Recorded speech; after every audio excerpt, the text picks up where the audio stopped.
Elena Voss stood at the edge of the training field, watching the sun rise over the Blackwood territory. She was 17, thin, and quiet, the kind of girl most people forgot the moment she left a room. She had waited 3 years for this day. Today, she would meet her mate. The pack had gathered early. Word had spread that the moon goddess had finally chosen a match for Alpha King Damon Kade, the strongest wolf the Blackwood pack had seen in a generation. He was tall, broad, and carried himself like someone who had never once doubted his place in the world. Every unmated wolf in the territory hoped the mark on his hand would point to them. It pointed to Elena. She felt it the moment he stepped close to her, a pull deep in her chest, warm and certain, like a string tied between two hearts finally pulled taut. She looked up at him with hope in her eyes. Damon looked down at her, and his face changed, not with joy, with disgust. "Her?" he said, loud enough for the whole clearing to hear. "This is a joke." Laughter rippled through the crowd. Someone whispered that the goddess must have made a mistake. Someone else said Elena wasn't even strong enough to shift on command yet, let alone stand beside a king.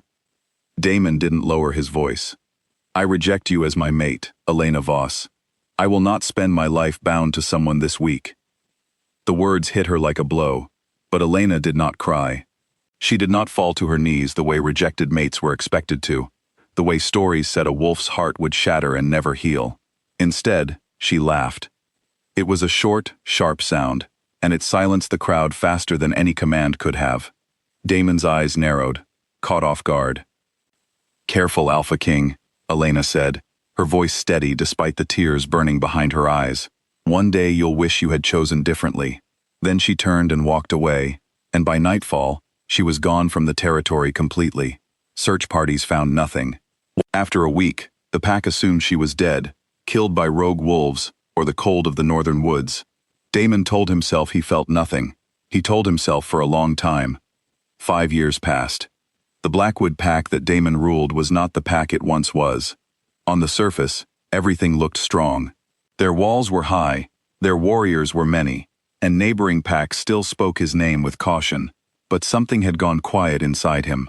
His wolf, once a roaring, powerful presence in his mind, had grown distant and silent, like a fire that refused to catch no matter how much wood was added.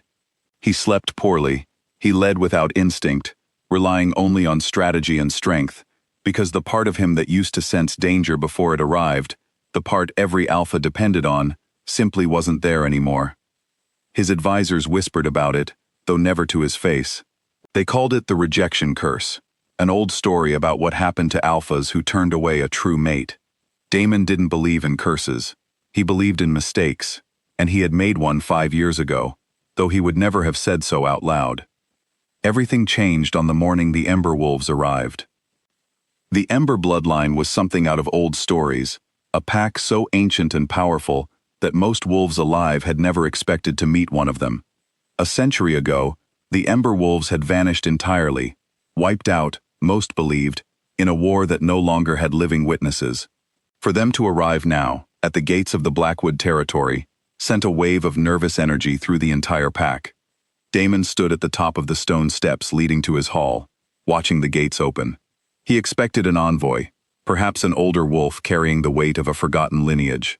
What he did not expect was the young woman who walked through the gates like she owned the ground beneath her feet.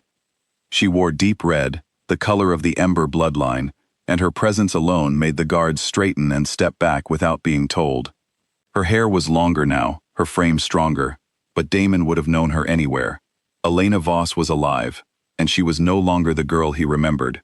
His wolf, silent for 5 long years, surged inside him so violently that Damon nearly stumbled on the steps.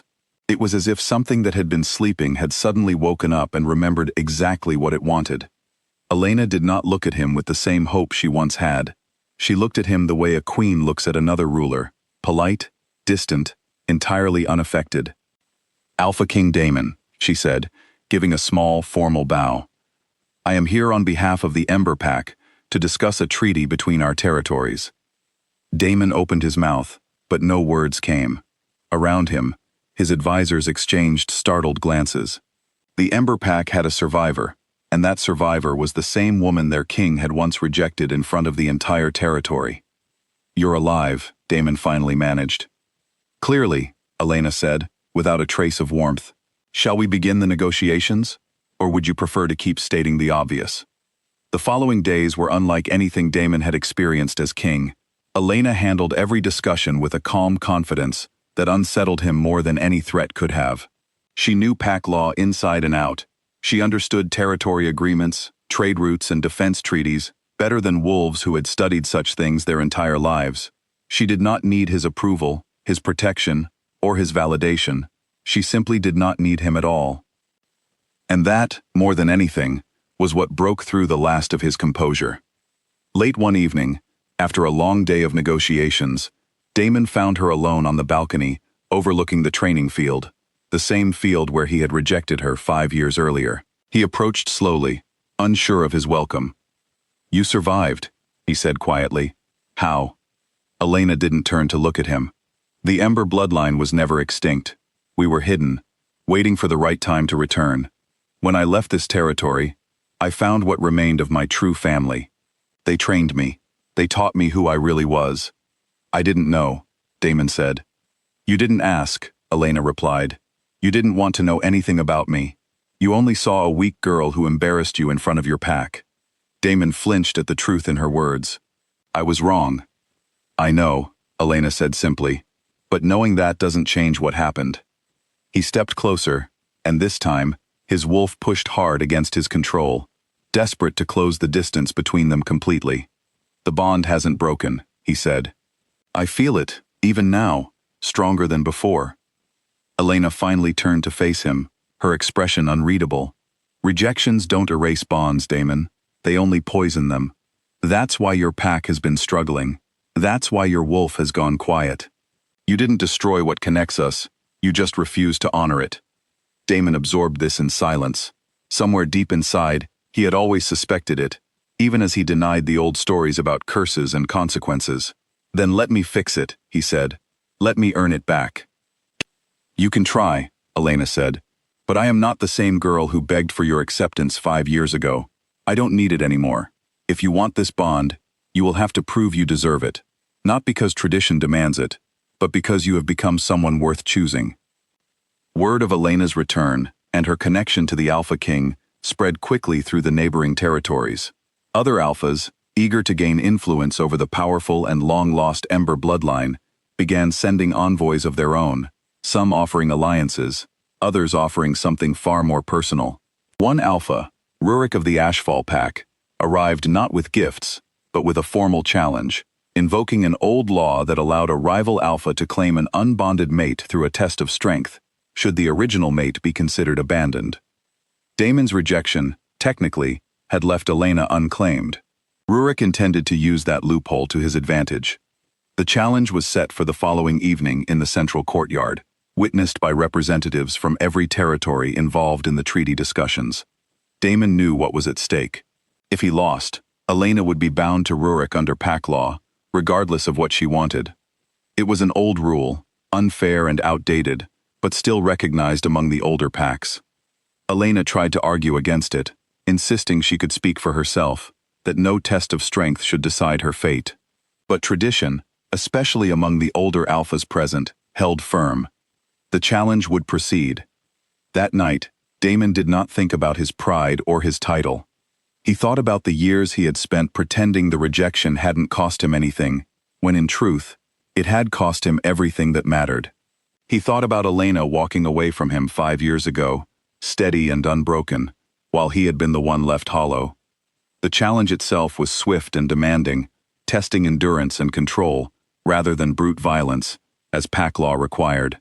Damon fought not with anger, but with a clarity he hadn't felt in years, his wolf finally awake and fully present beside him. When it ended, he had won, but the victory felt strange in his chest, quieter than he expected. He turned to find Elena watching him, and for the first time since her return, her expression softened, just slightly. "You didn't fight for pride," she said. "No," Damon admitted. "I fought because I finally understood what I almost lost twice."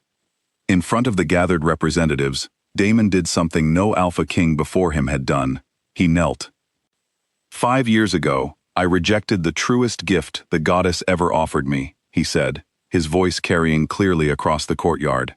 I let pride convince me that strength meant never needing anyone. I was wrong, and I have paid for that mistake every day since. I am not asking for the bond back because law demands it. I am asking because I have spent 5 years learning what I lost, and I would spend the rest of my life proving it, if she would let me. The courtyard fell silent, every eye turning to Elena. She studied him for a long moment, the same steady calm she had carried since her return. Then, slowly, she stepped forward and offered her hand, helping him rise. I don't need you to complete me, she said quietly, only for him to hear. I built myself into someone strong without you, but I choose you anyway, not because I have to, and not because of who I once was. I choose you because of who you've finally become. The bond between them, dormant and strained for 5 long years, settled into place at last, no longer poisoned by rejection, but chosen freely by 2 people who had each grown into exactly who they needed to be. In the following months, the Ember and Blackwood bloodlines formally united, forming one of the strongest alliances the Wolf territories had seen in generations. Elena did not step into the role of queen quietly, or by tradition alone. She earned her place beside Damon, the same way she had earned everything else, through strength that had never depended on anyone's approval but her own. And though the pack still whispered about the day the rejected mate had laughed in the Alpha King's face, they whispered it now with respect, knowing that the girl who walked away that day had never needed a king to define her worth. She had simply been waiting for him to become worthy of her.